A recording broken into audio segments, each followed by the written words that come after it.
Kavita Gold and Diamonds. Choose your special. Thenippalam Elambulassery ALP സ്കൂളിൽ ചാന്ദ്രദിനാചരണത്തിന്റെ ഭാഗമായി നടന്ന കുട്ടികളുടെ തത്സമയ റോക്കറ്റ് നിർമ്മാണം ശ്രദ്ധേയമായി. തേഞ്ഞിപ്പലം എളമ്പുലാശ്ശേരി ALP സ്കൂളിൽ നടന്ന ചന്ദ്രദിനാചരണം കുട്ടികളുടെ വൈവിധ്യമാർന്ന പരിപാടികൾ കൊണ്ട് ശ്രദ്ധേയമായി.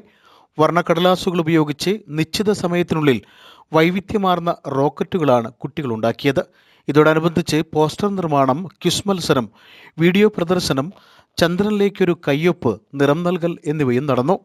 Headmistress K. Jayasree, Muhammad Hasan, EN Sreeja, M. Akhil, K. Ambili, V. Lalkrishna, K. Jayapriya, P. Shaijila, A. Deepu, K. Aswindas, P. Ummu Habeeba, MS Sini, Pavithra തുടങ്ങിയവർ പരിപാടികൾക്ക് നേതൃത്വം നൽകി.